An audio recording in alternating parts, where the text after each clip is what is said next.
organisation. Pour fermer, pour interpeller, pour faire ça, il y a une plénière qui doit s'exprimer. Mais, bon, j'ai vu qu'il personnalise comme si ça devient son combat personnel.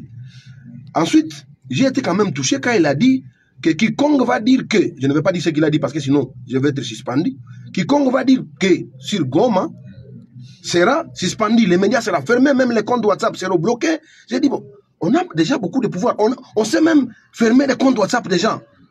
J'ai dit, mais c'est très grave. Pour fermer un compte WhatsApp, nous savons tous comment ça fonctionne. Pire, pour que le CESAC accède aux données WhatsApp de quelqu'un, il faut qu'un procureur, il faut qu'il y ait un procès en cours et qu'un procureur écrive à Meta et que Meta prenne vraiment le temps d'engager ses avocats pour qu'en fait, après 6 mois minimum, Meta peut donner les données, sauf si on confisque ton téléphone. Ça, ce n'est plus le droit. Si on confisque ton téléphone pour dire qu'on va les checker, parce que tu as dit que Goma, je ne veux pas dire ce qu'on nous a interdit de dire, non, j'étais scandalisé. Parce que, est-ce que ne pas dire Goma, est-ce que cela fait que Goma n'est pas C'est la question. Parce que, je ne sais pas, j'ai l'impression que à Kinshasa, on ne prend pas la dimension de la question.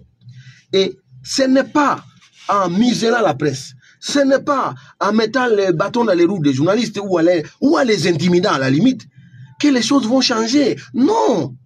C'est au contraire, en faisant participer les journalistes au débat national que nous pouvons sortir des raisonnements qui peuvent interpeller les oppositions, le gouvernement. Parce que aujourd'hui à Kinshasa, nous sommes par exemple dans les groupes de l'INPC national, tous les journalistes de Kinshasa, ils publient la grande partie des fake news, des mensonges. Tu dis, mais c'est comme ça que vous mentez aux autorités.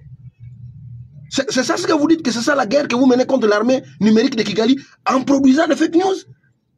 Mais on devait nous laisser donc, nous les journalistes, nous qui sommes proches de la réalité, dire la vérité et nous écouter. Parce que si on écoute la vérité, on peut prendre de bonnes décisions. Si on écoute les mensonges, on va prendre des mauvaises décisions. Et les mauvaises décisions conduisent au désastre. Je l'ai dit, mais parce que je n'ai pas dit des choses qui valent que le CESAC puisse me chercher. J'ai dit des choses en tant que citoyen libre et en tant que journaliste. Ça,